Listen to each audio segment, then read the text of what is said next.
Jesse.watson here, Pros, your Richmond and Rosenberg Realtor. I just wanted to plug in real quick, especially in a situation for buyers in this scenario. I have a buyer that I'm representing, and we got to the point in the contract where the house didn't appraise, and that's the value that I want to create in this video. If you're buying a house and for whatever reason the house does not appraise for the value that you put on the contract, then there's a couple of things that have to take place. Either the seller is going to take the price down to the value that was on the appraisal and everybody agree and you move forward, or the seller decides they want to pay hardball and they don't want to budge at all, and now they're leaving you to make up the difference in between that appraised value and your list price on your contract. The other option that you have is you can kind of negotiate and see where in the middle that maybe you can possibly meet. So for my client, the situation I ran into, the seller didn't want to budge on their price. And there was like a $9,000 difference between the list price or the sales price on the contract and the appraised value price. So right now in the market that we're in is really a seller's market, regardless if this house is in a seller's market or not. And my clients really want this house. As a realtor, I know that the sellers, I ask questions to their agent, and their agent saying that they're selling because they're building a new home. So I know that they really need to sell too. So there's an option there, there's a chance there to save this deal and to save this opportunity for my clients. So we have to get into the place of negotiating. And one of the things that I use as a negotiation factor is let me look at the appraisal again and see if there's room for the appraisal to shift. Because as a realtor, it's our fiduciary duty to do everything we can to look out for the best interests of our client.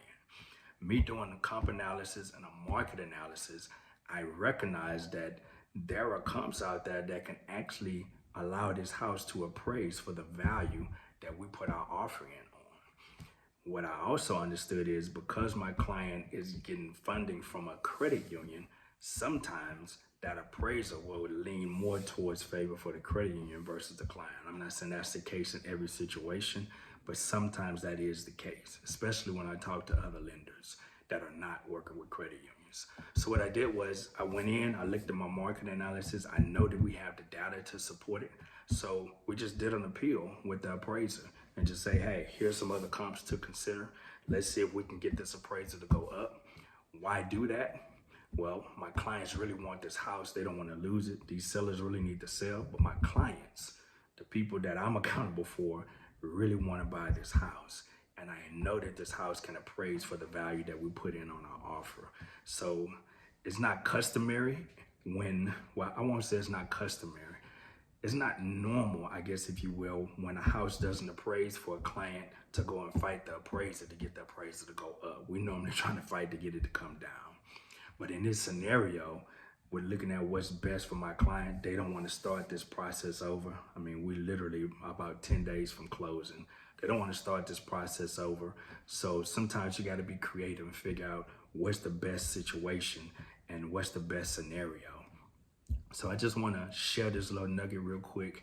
If you're in this situation where you're buying a house and for whatever reason the house doesn't appraise, I hope that the realtor that you're working with understand that there are a number of options that they can choose to try to look out for your best interest so you can still get this house.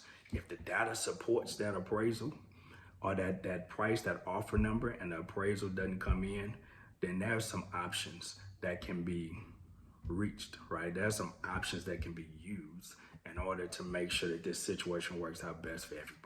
So I just wanted to drop that little nugget real quick for all of, especially the buyers that are out there. That's something to think about and consider, especially in the market that we're in right now. It's definitely a seller's market. It's crazy out there. Houses are on the market for a day or two and they having 20, 30 offers. So you just never know what you're dealing with. You want to make sure you do your due diligence. Your agents do their due diligence so you're not spending more than you should. However, there are some options for you if you really want to get in that house. I wish you the best. Definitely hit the button, subscribe below. I'm your Richmond Rosenberg Realtor, Jesse Watson with Dodge Pros.